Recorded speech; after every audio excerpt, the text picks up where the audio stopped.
কোরআনুল কারীম আল্লাহ বলছে যেদিন থেকে ইবলিস সেজদা দেয় নাই এর আগ পর্যন্ত তারে কেউ কোনোদিন ইবলিস বলে না, শয়তান বলে না। আগে তো সে হুজুর মুআল্লিমুল মালায়েকা ছিল। যেদিন সেজদা দেয় নাই সেদিন থেকে আল্লাহ বলছে আজকের থেকে তুই শয়তান, আজকের থেকে তুই রাজিম, ফখরুজ ফাইন্নাকা রাজিম, তুই অভিশপ্ত, যা। আল্লাহ বলছে ওয়া ইন্না আলাইকাল লানাতা ইলা ইয়াউমিদ্দিন, ইবলিস তুই আমারে সেজদা দিলি না, আজকের থেকে নিয়ে কিয়ামত দিবস পর্যন্ত তোর উপরে আমি আল্লাহর লানত, আমি আল্লাহর লানত। এজন্য বেনামাজি মনে রাখিস তোর উপরে আল্লাহর লানত, আল্লাহর লানত, আল্লাহর লানত, তোর খোদার গজব তোর উপর, তোর খোদার গজব। শেষ হয়ে যাবি নাফরমান। ওই নারীকে বইল যে নারী নামাজ পড়ে না, ওই মহিলারে বইল, ওই স্ত্রীকে বইল, স্বামীরা যাদের স্ত্রী নামাজ পড়ে না, পর্দা করে না, যে নারী পর্দা করে না এটা কোনো বেডি না, বেপর্দা নারী নারী না, এটা নারীও না, নারীর জাতও না, এটা প্লাস্টিক সামগ্রী, এটা উপভোগের পণ্য, এটা উপভোগের পণ্য। পরে বইল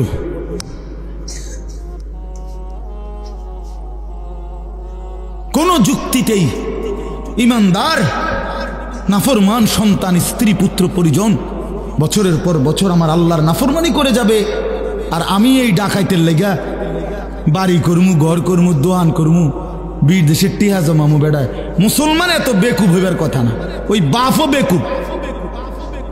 হ্যাঁ, 100 হয় বেউকুফ, আর নইলে এটা দুনিয়া লুবি বাপ। তার কথা হইল যে নমাজ রোজার দরকার নাই, আমার টেহার দরকার।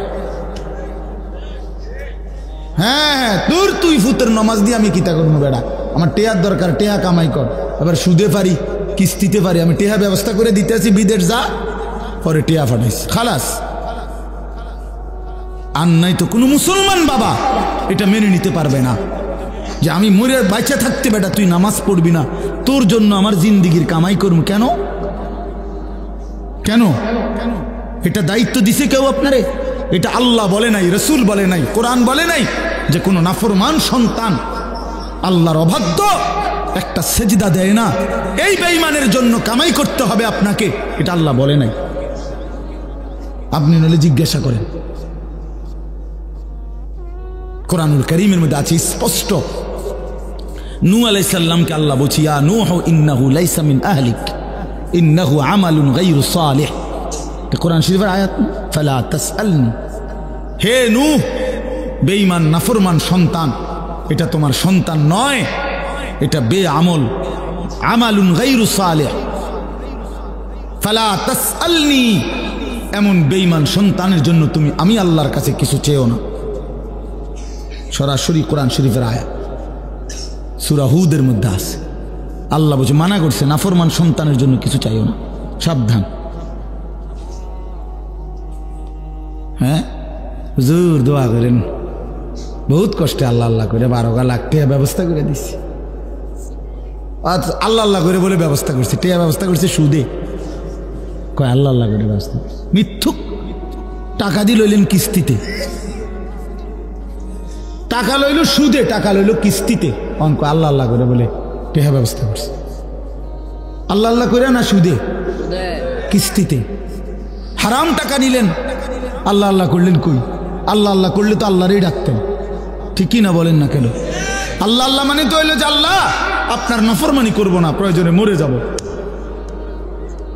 প্রয়োজনে মরে যাব। আমরা পড়ছি কিতাবে, এক ফকির মানুষ তার ছেলেকে নিয়ে হজ্জের সফরে আসছে। বাদশাহ হারুনুর রশিদ তৎকালীন সময়ের একজন বাদশাহ ছিলেন। উনি হজ্জের সময় আল্লাহর ঘরের কাছে মানুষকে খুব দান করত, খুব 2 হাতে দান করত। তো এই গরিব মানুষটাও ফকির, এই বেটা শুনছে, বেড়ার ফুতেরে নিয়া দূর দেশ থেকে আসছে, দূর থেকে। বাদশাহ হারুনুর রশিদ হজ্জের সময় মানুষের দান করে, কিছু নিত।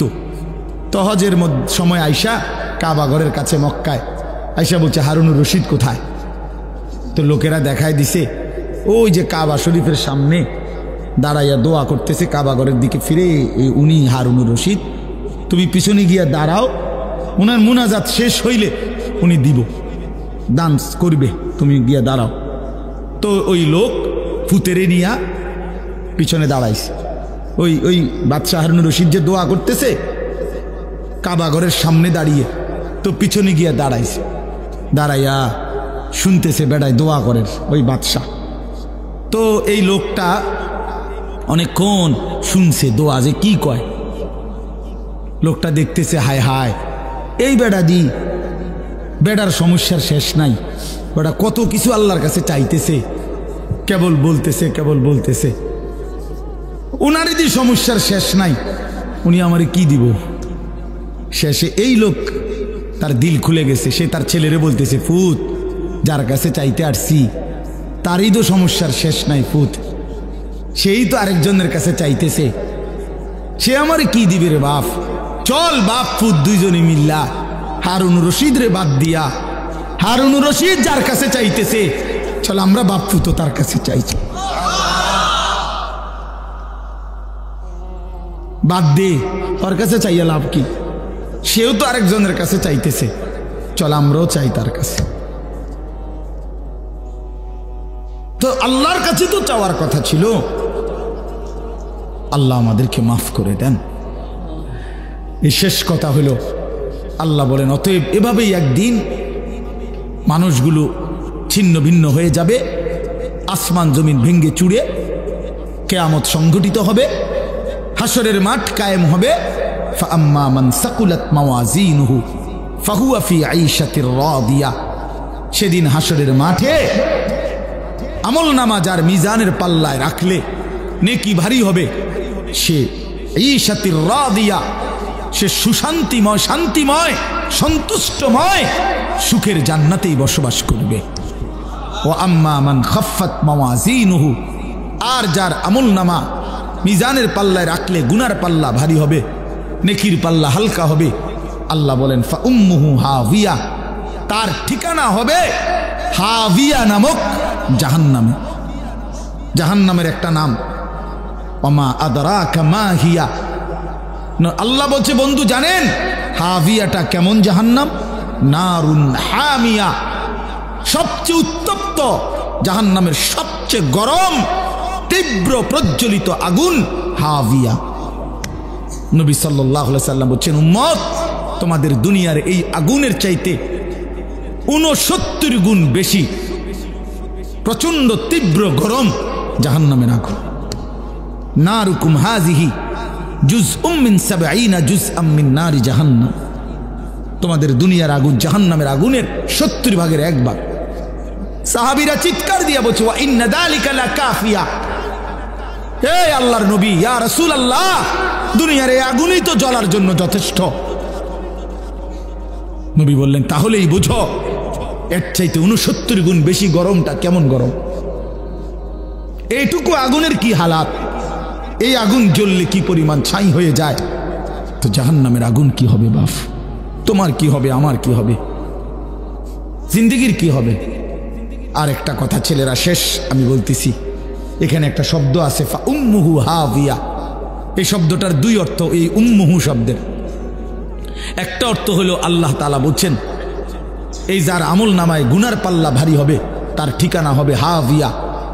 আরেকটা অর্থ হলো ইয়াহবি রাসাহু ইলা হাবিয়া, অর্থ হইল আল্লাহ তাআলা বুঝাইতে চাইছেন যে নাফরমানের গুনার পাল্লা ভারী হবে, হাসরের ময়দানে ফেরেশতা তার চুল ধইরা তারে হেসরাইয়া নিচে নামাইয়া ঘাড় নামাইয়া এরপর লাথি দিয়া জাহান্নামে ফেলে দিবে।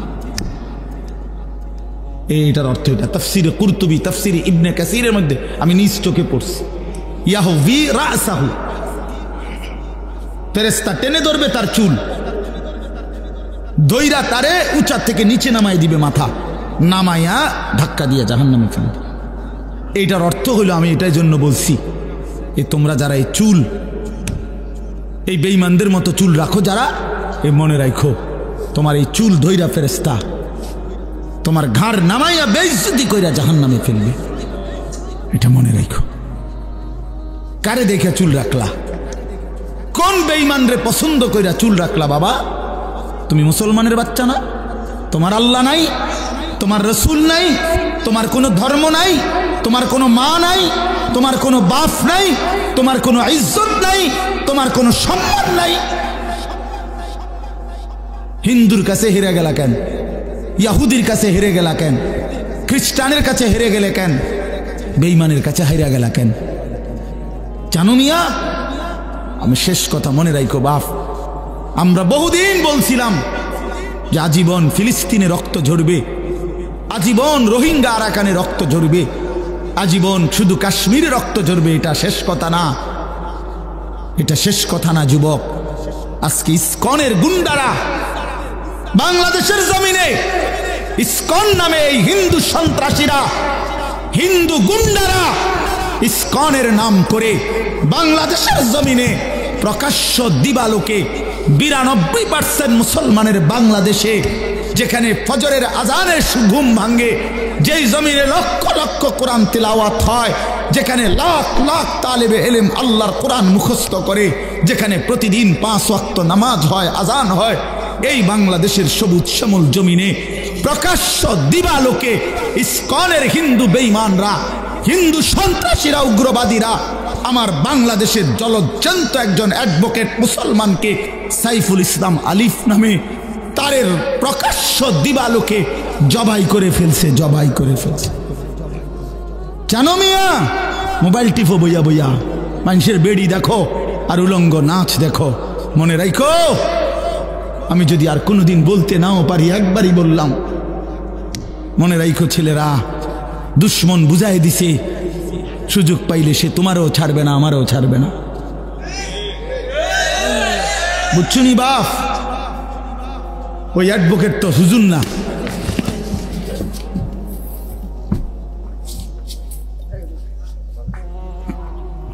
ওই অ্যাডভোকেট তো হুজুর না। তাইলে ভাইয়া আমার, তোমরা যদি চরিত্রহীন হও, তোমরা যদি নামাজ না পড়ো, তোমরা যদি আল্লাহকে রাজি খুশি না করো, কেমন হবে ভাইয়া? বলো ভাই, ছেলেরা বলো আমার। আজকে আমরা এখানে এত 20 কোটির চাইতে মুসলমান, আমরা এত বিপুল জনগোষ্ঠী, আমরা মুসলমান, অথচ ভারতের বেঈমানরা আমাদেরকে আর কি আটা, আলু আলু পেঁয়াজ, পেঁয়াজের ধমক দেয়, পেঁয়াজ বন্ধ করে দিবে, আলু বন্ধ করে দিবে। শোনেন নাই আপনারা? ইন্ডিয়ার বেঈমানরা বলছে মুসলমানের এই বাংলাদেশে আলু বন্ধ করে দিবে, পেঁয়াজ বন্ধ করে দিবে। পেঁয়াজ তার বাপের, হ্যাঁ, পেঁয়াজ মোদির আব্বার, কথা বলে না। আলু, আলু ইন্ডিয়ার আব্বাই উৎপাদন করে। বেটা, তোদের ইন্ডিয়ার মানুষকে পেঁয়াজ আলু দেয় যিনি, তিনি তো আমাদের আল্লাহ। তোর কে বেঈমান? তোর কে? ও তো আমার আল্লাহ বেটা, আমার আল্লাহ তোদেরকে দেয়। আমার আল্লাহ যদি বন্ধ করে দেয়, তোর বাফেনি তোরে পেঁয়াজ দিব বেটা। তোদের পেঁয়াজই তো আমাদের মালিকের দয়ায়। হেরা আমগরে আমগরে টিটকারি মারে, টিটকারি মারে। ইন্ডিয়ায় চিকিৎসা নিতে দিবে না, আমরা বাংলাদেশে সব সিরা খাই বইয়া বইয়া। আমরা দেশে হসপিটাল নাই, আমাদের দেশে ডাক্তার নাই, আমরা সব কি ফকির। আমরা তোমার দেশে যাইতে হবে। আমরা 110 কোটির ভয় দেখায়া কোনো লাভ নাই। 110 কোটি হিন্দু আমরা ভয় করি না, 210 কোটিও আমরা ভয় করি না। আমাদের শুধু একজন, আগেও একজন, এখনো একজন, আগামী তো আমাদের একজন, তিনি আল্লাহ। বলো যুবক কে? আরো জোরে বলো যুবক কে? দাঁড়াও নওজোয়ান, দাঁড়াও, বলো, স্লোগান দাও, আল্লাহু আকবার, আল্লাহু আকবার। বলো জওয়ান, জোরে বলো, জোরে বলো, জোরসে বলো, আরো জোরে বলো।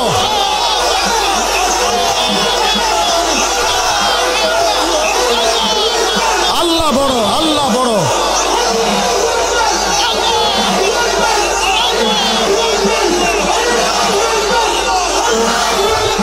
বসো, বসো। আল্লাহ বড়, আল্লাহ বড়। এদেশ ইসকনের না, এদেশ মুসলমানের, এদেশ কোরআনের।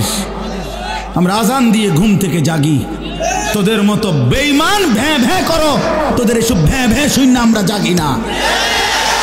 আমাদের জমিন আজানের জমিন, আমাদের জমিন কোরআনের জমিন, আমাদের জমিন ইসলামের জমিন। কোন বেঈমান যুবক তোমাদের কাছে আমার আমানত। হাইরা যাবা না মুসলমান, ইমানদার হারে না, ইমান মরে যায় না, ইমান মরে না। ইনশাআল্লাহ তোমরাই আগামী দিনের জন্য এই স্বাধীনতা সার্বভৌমত্বের বাংলাদেশের প্রতি ইঞ্চি জমিন হেফাজত করবা তোমরা ইনশাআল্লাহ। বলো ইনশাআল্লাহ। আমি আমানত দিলাম তোমাদের কাছে। কোনোভাবেই ওরা ধমক দেয়, ওরা আমাদের এই করে ফেলবে সেই করে ফেলবে। বেটা, এই পুরা উপমহাদেশ বাংলাদেশ, ভারত, পাকিস্তান পুরাটা 550 বছর এক টানা মুসলমানরা শাসন করেছে। কারে হুঙ্কার দাও? হ্যাঁ, কারে দাও বেটা? 110 কোটি হিন্দু হয়ে গেছে, 130 কোটি হিন্দু হয়ে গেছে। কি হয়েছে বেটা? ইসলামের ইতিহাসে, পৃথিবীর ইতিহাসে মুসলমান কখনোই সংখ্যাগরিষ্ঠ ছিল না, মুসলমান কমই ছিল, কিন্তু বিজয় মুসলমানেরই হয়েছে। কোরআনে আছে কাম মিন ফিআতিন কালিলাতিন গালাবাত ফিআতান কাসীরা। কম সংখ্যকই বিজয় লাভ করেছে অধিক সংখ্যকের উপরে। 60,000 কাফেরের মোকাবেলায় হযরত ওমর রাদিয়াল্লাহু তাআলা আনহুর জামানায় ইয়ারমুকের তৃতীয় যুদ্ধে, আমরা নিজে কিতাবে পড়ছি ইতিহাসে, ইয়ারমুক একটা জায়গা আরব দেশের অনেক দূরে, পারস্যের কাছে। 3 বার সেখানে খ্রিস্টান বাহিনীর সাথে মুসলমান সাহাবীদের যুদ্ধ হয়েছিল।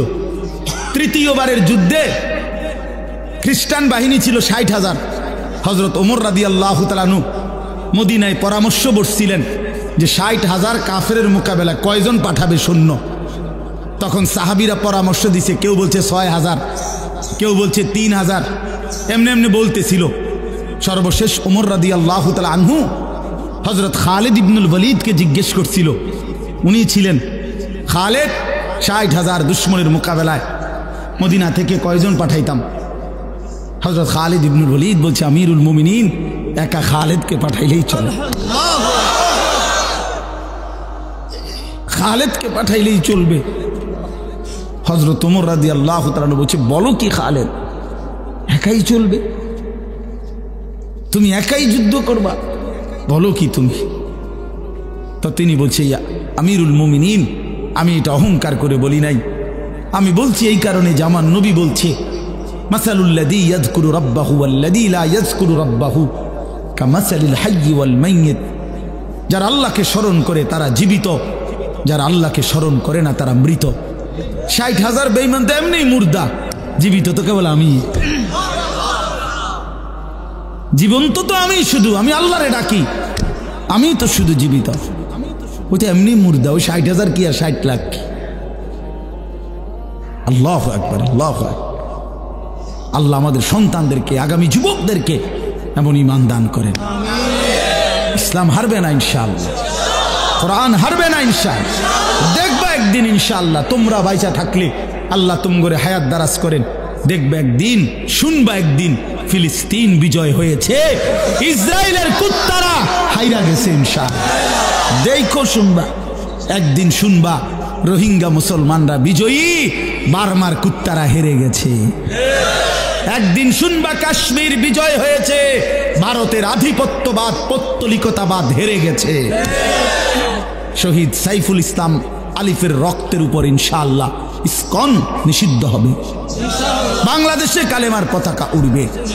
এজন্য আগামী শুক্রবার সারা বাংলাদেশে আলহামদুলিল্লাহ প্রতিবাদ হচ্ছে ইসকনকে। আমরা সোজা কথা, আমরা শত শত বছর ধরে বাংলাদেশে হিন্দুরা আমাদের সাথে সহভাবে সমান সুন্দরভাবে বসবাস করছে। কোন হিন্দুর উপরে আমরা কোনোদিন জুলুম করি নাই, করছি আমরা কোনো। এই জন্য আমাদের সাফ কথা, এদেশে হিন্দুরা থাকুক কোনো আপত্তি নাই, কিন্তু ইসকনের গুন্ডারা থাকতে পারবে না, ইসকনের সন্ত্রাসীরা থাকতে পারবে না। 5ই আগস্টের ফ্যাসিস্টের বিদায়ের পরে আমাদের মুসলমানের সন্তানরা তোদের মন্দির পাহারা দিছিল, এই মন্দির পাহারার বিনিময়ে এই দিলি কি রে বেটা? তোদের মন্দির পাহারা দিল আমাদের মুসলমান ছেলেরা। কত হুজুর, কত মাওলানা, কত তালেব ইলম, কত জেনারেল ছেলেরা, বিনিময়ে তোরা আমার ভাইয়ের কি জবাই করে দিলি? এই ছিল বিনিময়, এটা প্রতিদান হলো। অতএব সাফ কথা, ইনশাআল্লাহ ইসকন থাকতে পারবে না।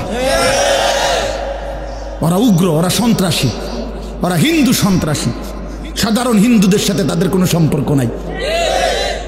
এই জন্য ভাইয়া আলহামদুলিল্লাহ আমাদেরও এই আগামী শুক্রবার, এই যে কালকে বৃহস্পতিবার তার পরদিন ইনশাআল্লাহ ফরদাবাদ বাজার মসজিদ থেকে, এই যে ফরদাবাদ ইউনিয়ন ওলামা পরিষদ আছে, আপনারা অনেকে জানেন, এই ইউনিয়নের পক্ষ থেকে, ওলামা পরিষদের পক্ষ থেকে জুমার নামাজের পরে ইসকন নিষিদ্ধের প্রতিবাদে, ভারতীয় আগ্রাসনের প্রতিবাদে ওরা আমাদের পতাকা ছিঁড়ে ফেলছে। বেটা, আমার লাল সবুজের পতাকা নামায় ফেলছে। কত বড় বেঈমান! কার পতাকা নামাইলি বেটা? বাংলাদেশ তোর বাপের দেশ তাইলে?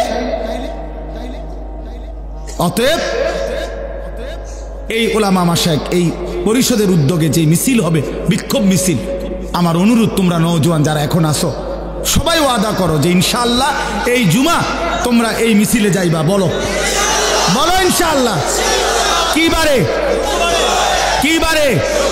আবার বলো, আবার বলো, জোরসে বলো। হ্যাঁ, মাশাআল্লাহ, আল্লাহ তৌফিক দান। আমি বললাম তোমাকে ইনশাআল্লাহ আল্লাহ তৌফিক দান করেন, আল্লাহ কবুল করেন। আমাদের প্রিয় রাহবার, আমাদের জাতির কায়েদ, আমাদের স্বপ্ন, আমাদের আশা আকাঙ্ক্ষার কেন্দ্রস্থল, হৃদয়ের সবটুকু গভীরে আমরা যাকে ভালোবাসি, আমাদের সেই আধ্যাত্মিক এবং আগামী দিনের বাংলাদেশে যাকে সবচেয়ে বড় সম্ভাবনাময় আমরা মনে করি, আমাদের সিংহ শার্দুল, আমাদের গর্জন, আমাদের হুঙ্কার, আমাদের অহংকার, আল্লামা মামুনুল হক দামাত বারাকাতুহুল আলিয়া হযরত অসুস্থ, অনেক অসুস্থ, হসপিটালে চিকিৎসাধীন আছে। প্রিয় বন্ধুর, প্রিয় নওজোয়ান, প্রিয় রাহবারের জন্য তোমরা সবাই দোয়া করবা, মামুন যেন মামুন হয়ে যায়, আল্লাহ যেন তাকে মামুন নিরাপদ করে দেয়।